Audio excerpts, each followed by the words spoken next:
Okay, well, good morning and good afternoon to everybody. This is the first in a series of PRS podcasts that I've decided to do with leading practitioners and scholars in the field of geopolitical risk and its related components. And this morning we have from Pepperdine University, Professor Brandon Parsons, who's in the Department of Economics or in the economics faculty there. And what we wanted to do is spend a little bit of time talking about some of his research interests, some of the things that he's involved in. And it's all part of this idea that I'd like to bring some of our clients and our friends at PRS closer into some of the people that are actually working in this field or in related fields to get a better understanding of where they're coming from and what they're doing, as opposed to just simply reading the academic papers. Those things, of course, are super important, but I think it's really nice to have a dialogue with those that are leading in their field, as it were. So, Brandon, Professor Parsons, welcome to the PRS TV, as they call it. And I really appreciate the time that you have set aside today. I know I'm in South Carolina, so we're all bracing for what's left of the hurricane. So Brandon was kind enough to dress like a serious practitioner, whereas I'm in my evacuation clothing, as they'd say. But in any case, everything is good. So, Brandon, let's get right to it. And, just tell us a little bit about your background. I mean, I've read some of your material. I think it's fantastic. I know a lot of people that are watching are familiar with your stuff, but why don't you just tell us a little bit about, your interests, your background, just anything you like along those lines, okay? Sure. And first, I'd like to thank you for having me on as a guest. I really appreciate it. And, the PRS Group and the ICRG, they've really helped, aided my research so I could make some insightful findings that I'll share here today. So thank you. Sure. So I'm originally from Wisconsin. I worked in Washington, D.C. for some time. I did my share of traveling, met my wife traveling in Iceland way back when, and I'm here in L.A. with my 8-year-old son, Landon, my 10-year-old daughter, Sarah. 8 and 10, you say? 8 and 10? 8 and 10. So it's a busy household. General. Absolutely. Yes, got those as well, same ages. Yes, that's why you look much better than I do under these conditions, but maybe I take things too seriously, who knows? But in any case, it's always nice to have that balance. But go ahead. Iceland sounds like a very interesting place. What were you doing in Iceland, by the way? So actually, I was traveling. I was I was working for a law firm, and then I worked for Adecco, which is a staffing company. I took a little bit of time between. I started working for Caterpillar in Nashville. Between that break, I went traveling, went to the Middle East, Europe, and while traveling, I met my wife-to-be in Iceland, and Iceland's a beautiful place. And you told me she's from Canada, isn't she? Correct, Vancouver. Excellent. Oh, yes. Yeah. So, yeah, we have that. I think I mentioned earlier, we have that in common as well. So we're both from the sane side of the 49th family. At least apparently that's what it is. But that's very interesting. But I don't mean to interrupt. So go right ahead. No, sure. And we moved to California outside of Pasadena. Yes. And I started an MBA at Pepperdine and became interested in economics. Went on and got my MBA, my MA, and then my PhD in economics from the University of Southern Mississippi. And then I've been teaching in the business school, undergraduate, graduate, micro, macro, managerial economics for the last 7 or so years. And during that time, I've become interested in a couple of different research areas, specifically income inequality. Really started to resonate with me. It piqued my interest back when I was traveling. I have this picture when I was visiting Egypt. I was at the pyramids, and there I had this picture where there was a Mercedes next to a person on a donkey, and they were on the road kind of next to each other. And this is just kind of, not that there's not income inequality all over the place, but it just kind of piqued my interest in income inequality. And I've kind of... Were you at Giza, or did you go further? Yeah, Giza. I went all the way through to, I was on the Nile, spent about 2 weeks in Egypt, but just the contrasts in the country kind of piqued my interest in it. And also traveling in Nairobi, in Kenya, Rwanda, talking to to locals, getting into another research area that I'm interested in is corruption and how corruption affects economic growth. So it kind of traveling really piqued my research interest in income. Well, that's it. Brad, I don't want to interrupt, but that's really it. And I think this is one of the benefits of being an academic, but also one who's able to to do that kind of field work, if you, I don't know if you were doing studies here, but actually see these things in play. And Egypt is obviously a stark contrast. I had my own experience at Giza, which we won't go into because this is for public consumption. I'm just joking, but you do see it, and I think the idea that you traveled throughout parts of Africa, I think, are really unique.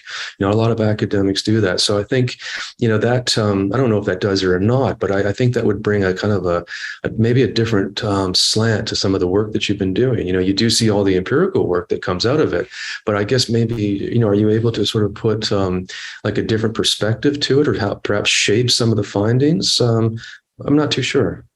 Yeah, there are, obviously we have to be careful making generalizations from kind of anecdotal experience, some things you experiment, but there's definitely connections that you can make that we kind of augment your research and bring into kind of your own experience, which help bring context, especially kind of in an introduction of research.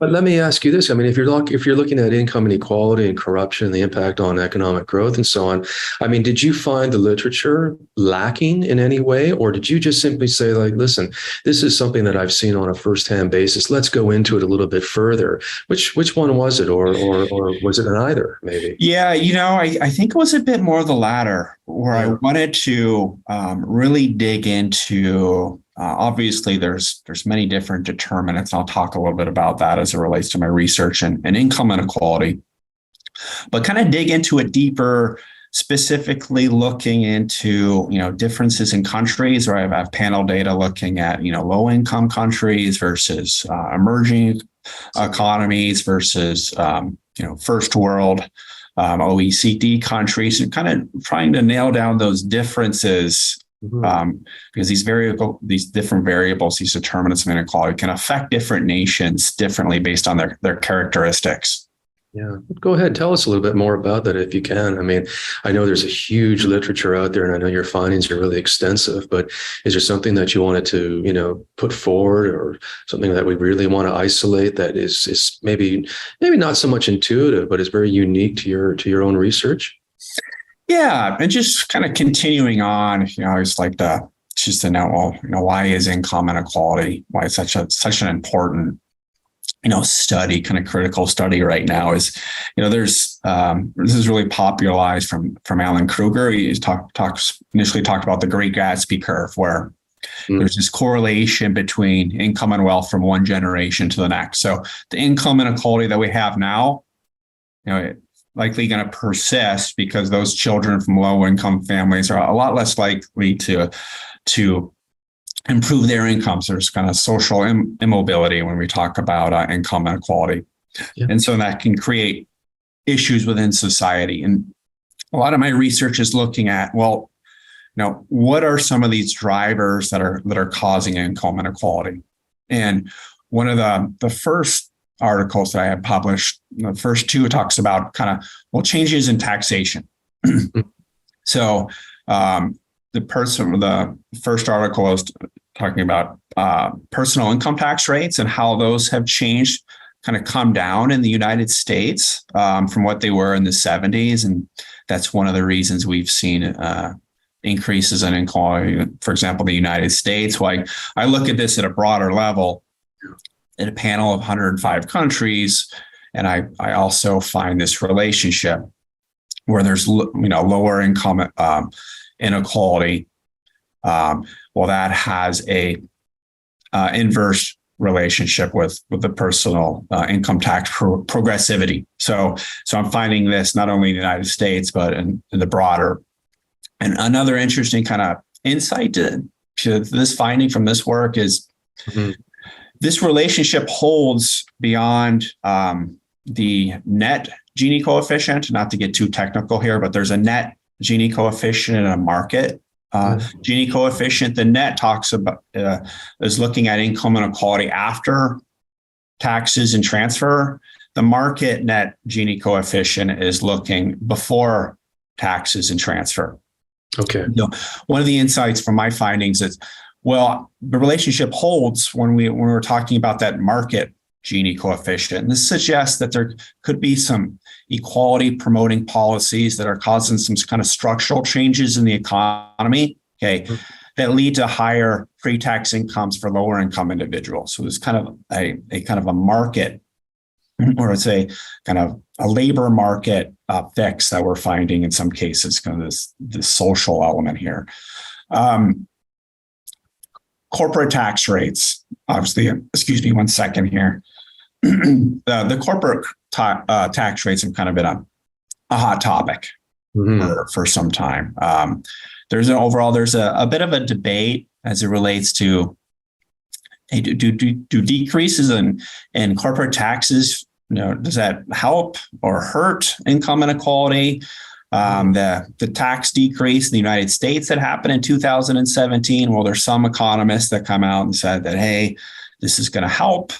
This is going to help increase incomes of lower income individuals. And other economists would come out and say, hey, it's the opposite. Yeah. There's a lot of uncertainty as it relates to the incidence, who pays the incidence of these higher corporate taxes. We have these situations where, top earners, if there's higher corporate tax rates, well, maybe they're going to get more of their compensation through shares than salary, because specifically in the United States, they pay a lower tax rate on capital than salary. This interesting situation where Warren Buffett had a lower tax rate than his assistant because of that dynamic. Corporate inversions taking place so that corporations can avoid taxes, and that could affect the transfer of tax revenue. But what are some of the findings here? I mean, this is a huge debate, and I think, quite honestly, if the economies, and I suspect they will, in most of the world, will go into some kind of recessionary pattern over the next little while. And when you see what's coming out of the UK right now, where they're slashing taxes and jacking up spending, and its effect on the currency and so on. I mean, what would be some of the basic conclusions from your research? Because I've been around long enough to hear this through I experienced it as a kid in the 70s, and I was in university during the 1980s and the early 1990s, and so I saw all these ebbs and flows. I saw when there was this consensus that higher taxes did accomplish certain social ends and did distribute wealth to some extent more evenly, and then we had the Reagan years in the early 80s, and of course that debate changed, and we kind of waffle back and forth all the time. But you do more recent research. Is there anything that you can kind of say in a nutshell that says this is what I found and here's why? Sure, and I'll qualify this by saying I looked at a panel of 95 countries. Again, it's kind of split between developed and developing countries from 1990 to 2018. Yeah. And my findings were that specifically, and this holds for developing, I broke out panels based on the income status of different countries. Decrease in corporate taxes tend to increase income inequality over the last 30 years. Can I ask a question on that? But when you talk about income inequality, I mean, maybe people would like to know, how do you define that? Is it just within, say, the top earners and the bottom earners, or is it within certain, say, economic groups or income groups? How do you flesh that out? Yes, my research looks specifically at the Gini coefficient, and that's looking at a kind of percentile, that distribution or perfect income equality, which we don't want because it has a negative incentives effect where people don't necessarily want to, reach their utmost as it relates to education and things, would be 0. Perfect income inequality would be 1. And so what the Gini coefficient is measuring is that income distribution across all the different percentiles. Okay. So a larger Gini coefficient would be that the top 10% has a larger share of the income, which we find in the United States. And that's been growing in about 75% of countries. We've been seeing increases in income inequality. And Yeah. again, part of my research is, well, why are we finding that? What are the most important determinants of that? Mm-hmm. Okay. And there's other ways to measure income inequality. There's the top 1%, but the Gini coefficient just looks at all the different percentiles, and some could argue it. Okay, but then let me ask you this, because I suspect maybe questions come from, the students that you teach when you present these sorts of finds. And I think, depending on the media sources that we listen to, at least over the last little while, especially in the business school, I mean, I would assume that there is this mindset that says, lower taxes have this kind of trickle down or spillover effect. Companies are able to hire more people. They're able to use that capital for more productive purposes, as opposed to sending it to the government and so on. And I've been in business for decades, and I know both sides of the argument. And so there's no point in me sort of putting my own views into this. But if a student was to say, well, if this is what you find, then why let's just confine it to the US. Why don't governments do anything about it? We had, and I understand that, it's very, very difficult to isolate, a reduction in corporate spending corporate taxation and see the spillover effects, because what we normally see, we're inundated by the news media, is corporate taxes go down and say stock prices go up, or corporate taxes go down and they're able to hire. I mean, how do you confront those kinds of arguments based on the research that you've been given, or that you've conducted on your own? How do you, if a student was to ask you, what do you say? It kind of gets into the research. Some economists, and why there's different schools of thought is different researchers use different methods. Yeah. They look at different data, they look at different countries, and subsequently they have different findings. And you come across that, especially in those disciplines where there's so many different variables. There's so many different variables that come into play with a lot of these research questions. And where you're not controlling for everything, or if you're omitting some variables, you can come to different conclusions. But, I try to, in many cases, kind of stick to things as logically as possible. And, Sure. one of the things I'll note is, well, lower taxes, right? Well, that's going to increase the profitability for these corporations, all else equal. Yeah. Right? Lower taxes, more revenue, more profits. Sure. Well, a lot of times, the top shareholders of these companies own a large percentage of the stocks, right? And thus we get in this phenomenon of, well, you noted, the share prices go up, right?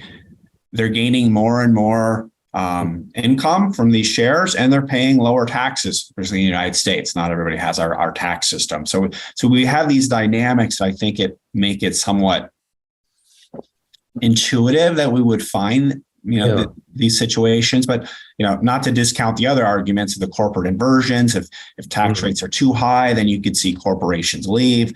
There's a lot of different variables to play. Yeah, no, I understand that, and I talk to people about business all the time, and quite honestly, the worst people to talk about, or the worst people to get business advice from, are people that are not in business, and I think that goes with anything, any sort of profession. So, we'll leave it at that. But one of the other things that you mentioned, I think this is probably less contestable, is the effect of corruption on economic growth. Okay. And I know you probably have looked at some of the ICRG ratings on corruption, and I think PRS is one of 6 or 7 companies throughout the world that supplies corruption data to Transparency International, and that populates the CPI, the Corruption Perceptions Index. And, I think actually I got a call from them the other day. We've got to send our data to them for September. And so, the last minute adjustments are going on, but, usually by January, February, when they come out, there's a few countries that are quite pleased. Other ones really don't care. And then there's a few that just, frankly, hit the roof. Okay. Because, it's tied up with a lot of things, and it depends on how it goes. But, there was some findings very, very quickly from the IMF years ago that looked at our corruption scores.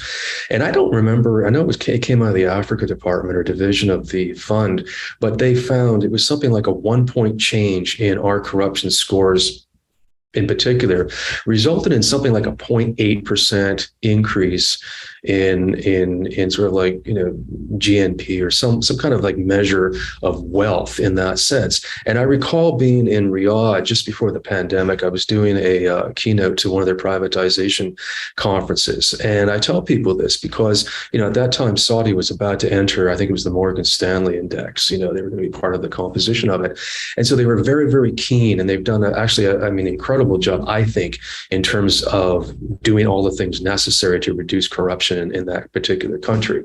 But they do know the environment too. So let's not, mistake these sorts of things.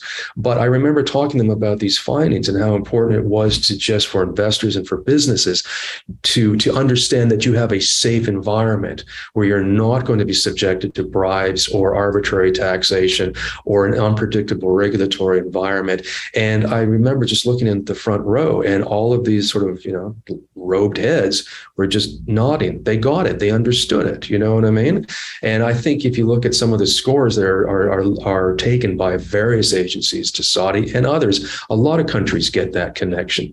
But, that's intuitive. But is there anything that you've drawn out of your research that would shed light on that, pretty much basic relationship between lower corruption and higher economic growth, or the wealth effect associated with that? Yeah, no, it's the corruption element is fascinating research because we, as you note, the relationship between corruption and economic growth, I argue, isn't necessarily settled theory, where we find some cases, and I do believe these are outliers. Sure. We find some cases where corruption can help economic growth. Again, outlier situations. Tell us, what would that be? Where there is a bureaucracy and it takes months, absolutely, years to get anything done. And corruption is a way to grease the wheel for businesses to get permits they need to build and things like that. So there could be short run benefits, and the research points to this grease the wheel, right? Yep. But overarchingly, corruption has more of a sand effect on economic growth, kind of to what you are noting as it relates to, well, what effect does it have on foreign direct investment, right? On business opportunities within, what it has a supply side effect on the cost of goods. So it can have more of a long run negative effect, although there's times we're going to have a short run positive.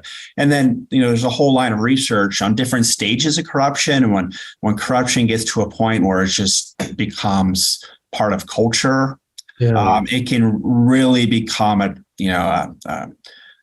barrier to economic growth that can be very difficult to get out from, like that vicious cycle of poverty, that vicious cycle of corruption. Brandon, I want to mention something, because you've touched on an excellent point here about the extent to which culture tends to shape, sort of an operating environment or the perception toward corruption. And, I guess it was earlier this week, or was it late last week, I had the number 1 and number 2 from South Korea's anti-corruption group come down and visit us. And we do this while the pandemic kind of messed things up for a couple of years, but we always have this meeting down here. And, every team that would come down and visit me had a slightly different approach. I think every government is trying to get, the right chemistry, if you will. But this was one thing that they recognized, was that in South Korea, there was a culture that had to change. And there were various ways to change it. And we deal with Kazakhstan and we deal with a couple of other countries on that note. And it's such a fascinating way in which all of these governments or agencies that are charged with reducing corruption, eradicating, try to cope with it. Some would talk about the culture or trying to change the mind thinking. Other ones take a look at the institutions, and how do you restructure those things. Incredibly fascinating piece of work. But I will add this one thing, because I don't know. I mean, again, age has one benefit, and you can see things going around. But you do remember that at one point, even in the U.S., bribery and payments like that to foreign governments were tax deductible. Okay. And I think Germany was the last country that finally got rid of that stuff, probably about 15 some odd years ago. But you can absolutely see it. And I mean, this is the point about corruption. It's not just, the underhanded dealings of elected officials or something like that. It can permeate into all types of aspects of society and of government and business. And you're right. The idea that where a bureaucracy is gummed up or the bureaucracy itself is corrupt, the only way you can get a deal done is to engage in what we would call these corrupt practices. And this is a dimension that I think a lot of people, for whatever reason, don't think about. And, what's really nice about your work, I must say, is that you're doing the empirical stuff, you're doing the observations, but you're overlaying it on some of the practical realities that multinationals and others that are doing cross-border transactions have to deal with on a consistent basis, correct? Yeah, absolutely. And as you note, there are, unanticipated, consequences with corruption. And I think you hit the nail on the head when you say it does permeate, and it does affect society on multiple levels. And the relationship between corruption and institutional quality and institutions is there, right? Yeah. It's there. And it's one of the hardest, I argue it's one of the biggest challenges. Yeah. Based on your research, is there areas that you would like to go further on the whole notion of, corruption and economic growth? Is there an area that you're moving toward right now, based on some of the work that you've done and some of the findings? Not specifically with corruption. I've kind of pivoted here recently, not to pivot your question, but I've been fascinated with kind of what's been going on in the United States, kind of the political polarization, ideological polarization. I don't know if you're familiar with the Fragile State Index by the Fund for Peace. They have an index and they measure, well, how fragile are different countries? Yeah. And the United States has increased its fragility about 20% over the last 10 years. And it had the biggest biggest jump for any country in 2021. I think that's from the 2020 election. But what was that? Just because what? Was it perception, or was it based on something that could be measured, or what was it? I believe, I'm not an expert on that index, but I believe they look at multiple dimensions and specifically, likelihood of things like civil war, things like that come into play as it relates to the country's overall fragility. So some recent research I'm doing is looking at internal conflict, political violence. What are those drivers? And I'm using my same panel, looking at different data from ethnic tension to religious tension to corruption. Corruption is one of my variables that I'm looking at. Does corruption lead to more internal conflict, political violence? So I'm looking at corruption, but more as an independent variable for different dependent variables. Yeah. Right. Corruption is explaining other ills that are happening around the world. Yeah, no, it's very, very interesting because, that is a debate in the U.S. right now, and a lot of people that I talk to, even just, the man on the street, as they say, it's the U.S. is not like it was maybe 14 years ago, and I sometimes wonder whether, that is something that is the result of, whether it's income inequality or whether it's the result of, certain types of external stimuli, like we all are now on iPhones and social media, and those images that come out to us are usually, not flamboyant, but they're designed to elicit a response. And yet people at the same time watch the news media, and the news media, because it has to compete with other sources of information, and there's so much out there, it's really like the stakes have to be raised. You have to get like that. And I'm always wondering, because I haven't done any work on this, but I'm always wondering if you have, all things being equal, if you have a society that is subjected to that, and one that's not. And I mean, all you have to do, for example, is watch the television in the United States and see all those insane commercials that come at you, and everything is bang, bang, bang. And I remember on my way back somewhere, I was in Frankfurt just before the pandemic, and I was watching the evening news, and it was two, normal people that were just talking about the news. And at the end of the half hour, there was a few commercials. And I'm just wondering whether, these are the kinds of things that are starting to tear us apart. And a lot of people say that. A lot of people say there's nothing wrong with us as such, but it's just the stimuli. I mean, do you have any comments on that, or do you agree with it? Because intuitively, that's what I see. You take away the stimulus, you start to, present a different perspective, and people's attitudes and behavior might change. Maybe. Yeah, there's a lot of focus on that right now. Obviously, we note the political polarization, the ideological polarization in the United States. Now, the extent that social media is driving that, we have algorithms from Facebook and these social media companies that kind of almost have this situation where it's feeding exactly what somebody wants and not giving them more of an objective view on what's the other side of the argument. This is something that's just not in the United States.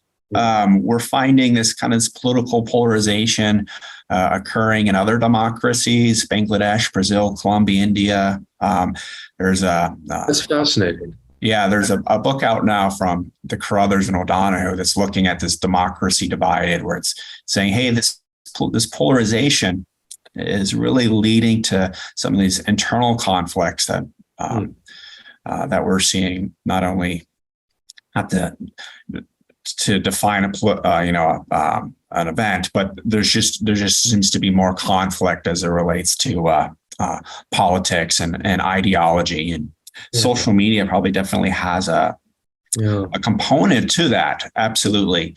I think there's some research out that's trying to operationalize that a bit, the social media kind of content as a driver for that. But that'll be interesting to see.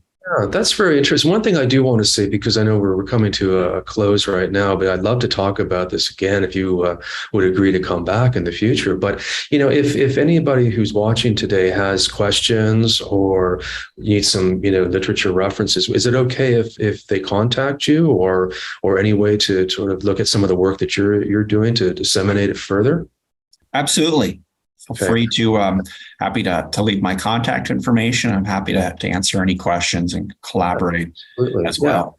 No, I think that's really good, because I mean, one of the things that's coming into the fore right now over the last, well, maybe not to the fore, but over at least the last 5 or 6 years, and it talks about political risk, because really this is what we're talking about today, or at least manifestations of political risk, or the things that lead to it, is that it's becoming a discipline right now that is so. Like, the emphasis now is so much more on like fact-based political risk, as opposed to sort of the opinion of an ex-diplomat or somebody like that who will go on say a CNBC or whatever and give his or her opinion.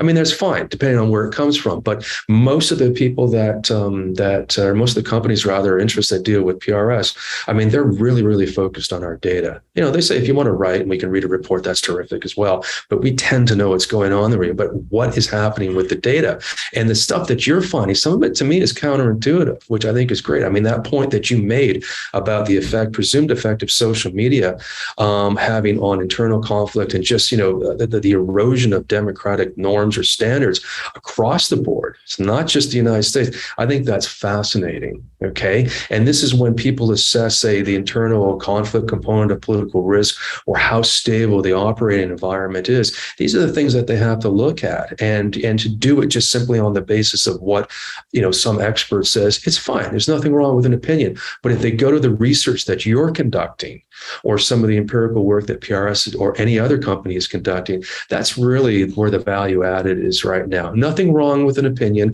but like anything else, it has to be a fact-based one, or at least one that's based on good, solid methodology and insights, or at least observed insights. So I think that's really, the value of a lot of the work that you're doing right now is that it's starting to, shed some insight or some light on maybe some intuitive things that, for whatever reason, whether it's a polarized media or social media itself, doesn't quite inform us the way it should be. And I think that's the way in which the academic world can really be of super value to the outside world. And so these are the kinds of things that I think are excellent, Brandon. I really appreciate that. Before we go, is there anything you want to talk about in terms of your future research or where you want to drive at? And then we can just give like an email address that you prefer over the, right here, that anybody who wants to contact you can do so for anything along those lines. Sure. Yes. Thank you. I really appreciate joining. I look forward to any future conversations you'd like to have. Enjoyed it. I noted I'm starting to pivot a little bit, looking at internal conflict, political violence, the determinants there, looking at the most recent data. I'm looking at data all the way up through 2021, panel data. Some colleagues of mine here at Pepperdine are also exploring the effects of, obviously we've seen some significant changes in interest rates here recently, and looking at the relationship between interest rates and research and development and kind of firm decisions, their investment decisions, and kind of looking at a broader panel of data into those questions as well. So that's what I have in store. Always tracking what's going on and seeing opportunities to further research. But again, thank you so much for having me on. I enjoyed it. But this is really the kind of thing that I think people are enjoying, because again, we get so many podcasts, and many of them are very, very good, but so many podcasts tend to not really dig into what the work is being done. It's just more of an exchange of views and stuff. And those are fine too. But I really appreciate the kind of work that you're doing. And, the business school there and the university obviously is top shelf, top rate. And so is there an email address or anything? Sure. Should I just say it out loud? Is that how that works? He wants to write it down on the screen. I can't talk to the production guys about that. I don't have my stylist with me, but it's Brandon, Brandon, period Parsons, Parsons, at pepperdine.edu. Okay, great. All right. So anybody needs to copy that down, they can just move the cursor back a little bit and read it. But I think that's a good way of doing it. Maybe as these podcasts become more, sophisticated, we can get things flashing across the screen. But there's always a limit to what you want to do on that basis. I think people just like to listen and understand. So I don't think it's going to be too difficult.